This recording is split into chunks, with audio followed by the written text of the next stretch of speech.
Baltimore, Maryland, home of, among other things, The Wire, right? Anybody who's ever seen The Wire, old HBO show, knows that there's all kinds of, I guess, sketchiness to Baltimore. I feel like they get a bad rap for that. But this is interesting, right? Little hidden gem. We're about a block and a half, 2 blocks from the ballpark. And you're saying, well, what are you going to find down here, aside from obviously a very good lunch?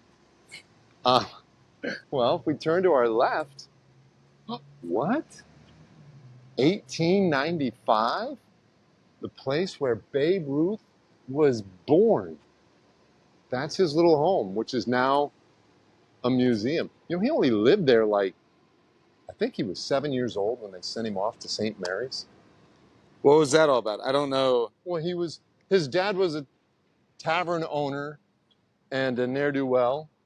And he was basically a feral child. He was just running around on the streets, beating kids up and just making nonsense. And they couldn't control him. They didn't obviously care to. Like, of the 7 kids that his parents had, only 2 survived. He was one of them. And it was an abusive home. It was just a bad situation all the way around. But so he lived here for like the first 7 years of his life. And then they sent him to St. Mary's Industrial School, where he was going to be, they were training him to make clothing. That was going to be his thing. Had they not discovered the baseball thing, he'd have made shirts. Lexington Market. We're at the Lexington Market now. And this was a famous marketplace. This was opened in the late 1700s. Big part of Baltimore's history. And Babe Ruth's dad had a saloon not far from here. And Babe Ruth, reportedly, when he was a kid, would come through here. And you can imagine, it's more of like a farmer's market. And he would knock over baskets of fruit and kick down displays and stuff. He was just a hellion. And he'd get run out of here. And he was just a troublemaker. So anyway, that's why he ended up in they call it an orphanage, but St. Mary's Industrial School. They were just trying to teach kids trades and keep them out of trouble. That's crazy. Do you read a book? I mean, like how you seem pretty well versed on this. The museum has a lot in it, but yeah, I mean, there's a great book that was just recently released on Babe. It's really, really good. But yeah, you know how it is, right? You get going in this business, and if you're going to know anything, you got to know about the Babe. But yeah, Brother Matthias there, loved baseball, so played it a lot with the kids. And I think, got Babe out there. And you know how it is now, even now, you might see a 10-year-old kid who's different than the other 10-year-old kids. And so I think he was about that age because he went there at 7. And this guy, Brother Matthias, was like, you're different. How about we not worry about you learning how to do shirts so much, and let's think about baseball a little bit. And that's how he got started. That's amazing. Yeah. If you could go back and watch any of these players that we only know as legends, is he the guy you'd want? Absolutely. Okay. Absolutely. It's funny, that period of history that fascinates me the most is the Roaring 20s, right before the Depression and then into the Depression. For some reason, that time in America has always captured my imagination. Jazz was coming alive. But I think it probably all started with the Babe. I think as a kid, just being fascinated with Babe Ruth was probably what kicked it off. And that would be my time for sure. What was your first memory of learning who Babe Ruth was or learning about this guy? Grade school. The first book report I ever did was on Lou Gehrig. There was a little book in our library at Northfield Elementary, and I loved it. And he always captivated my imagination. I thought he was maybe the greatest thing ever. Even greater than Babe Ruth. I knew who Babe was. But Lou Gehrig fascinated me. So that was 2nd, 3rd grade. But yeah, so that time in life, what do you think, about 10 years old? Probably about the time that Babe was shipped off to the orphanage. Is about the same age that I became fascinated with him and his career and just baseball. So mine was The Sandlot. The movie? Yeah. Because the baseball, the ball that they played with, they shouldn't have played with, was signed by Baby Ruth. Who's Baby Ruth? Right? And then I forget the actor's name. Gosh, he's been in so many things. He might have passed away recently, but he he's Babe Ruth coming back from the dead with the heroes. Remember, kid, heroes get remembered, but legends never die. I don't even know if that was supposed to be Babe Ruth or what, but like, I mean, that's I think when I first kind of had an idea about this Babe Ruth guy. So then did you dig in? And I did, but not to the degree that you have. And now I want to, and I want to go back to the museum at some point when it's not a million degrees. Good Lord. Maybe we have a little bit of time, not at the end of the road trip. I need to make a point next year. But, yeah, I think I was just fascinated by, the curse of the Bambino, right? Like that was the thing that there's a curse. And, when you're that age, like curses could be real. Sure. I mean, maybe they are. I don't, even at this age. Who's to say? Yeah. And then also the two-way thing was kind of cool, right? Right. That he would have been a Hall of Fame pitcher. Like, there's no doubt, had he just continued on that track, he would have, because he was dominant. Walter Johnson, Babe Ruth. Like, that was it. They were the premier guys.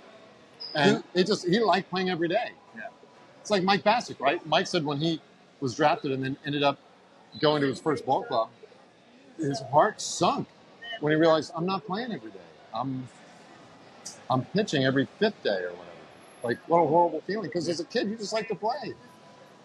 You know how he got his name? Babe? No.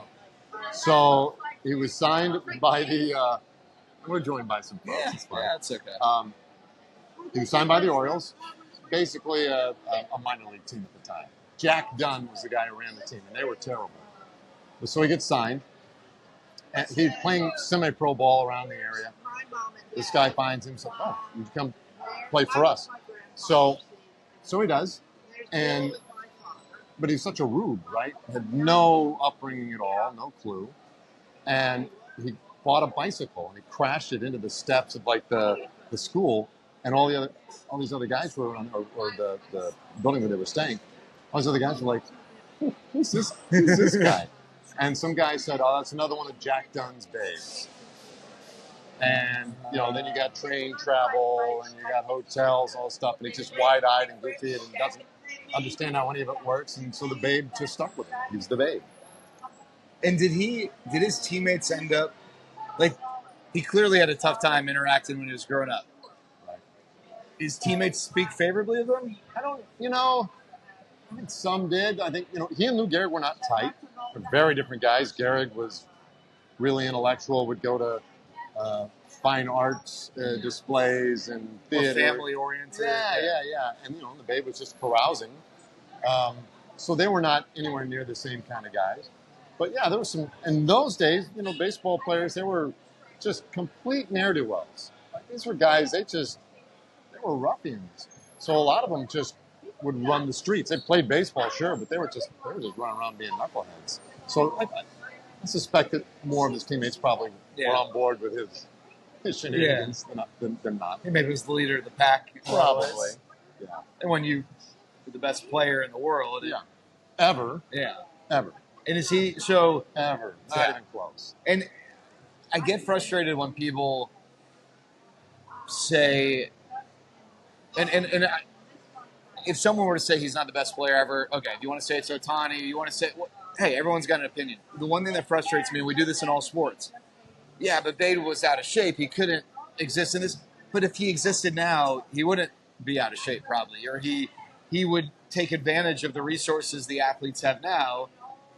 Now, I don't know, maybe with social media, if he was a bad guy, I guess you don't know that, but like just from a physical standpoint, like people saying like Walter Johnson didn't actually throw hard. All right, maybe he didn't, but he clearly threw harder than anyone else. Right. And he probably would have had the ability to throw harder than anyone else now if he played now with the resources and all of that stuff. Yeah. So let's say that is true, or let's say it's not true. I don't care either way, because all you can really do is look at them relative to their time. Yeah. When he hit 54 home runs in 1920, that was such a departure from the norm. Like, he hit home runs when he was with Boston as a pitcher, an occasional outfielder, and people were like, wow, that's wild.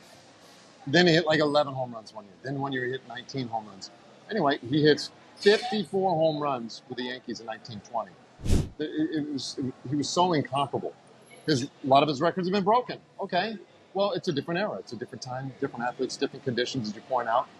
So, but if you're going to say that Ohtani is the best player of all time, then I don't know what the most home runs hit this year will be by a team, but he needs to basically double that. So he needs, 400 or 500 home runs this year. If he can do that, then I'll say he's Babe Ruth. Yeah, no, I think that's like, you look at relative to competition, and it's not like a Wilt Chamberlain thing. Like, I know some people want to slight Wilt Chamberlain because everyone was my size and he was his size. Sure. And like, it'd be like me dominating my nephews. Like, but that wasn't the case with Babe. It wasn't like he had some distinct physical advantages. He was just a better player. I love watching the videos. Like, he's got those tiny little skinny ankles and the belly that's a little bit. He wasn't always out of shape like that, but yeah, I mean, he was 6 foot, 6'2", somewhere in that range, depending on what you back then, that's pretty good size. Yeah. But that home, we saw his home. It's tiny, little furniture, little rooms, low ceilings. People were not big then, but he was normal size by today's standards. Probably a little bit bigger than average then, but not like freakishly so. He was just the Babe. All right. So one of the cool things we get to do on the road is things like this, right? Getting to go and see where Babe Ruth grew up here in Baltimore, his childhood home. We also get to go to a place like Lexington Food Market. I'm going to go kick over some displays. Yeah, let's kick over some displays. Let's eat some food, and we'll talk to you next time. We are still talking Rangers. He said it. There you go. We do. Thanks for being with us for another on-the-road episode of Still Talking Rangers.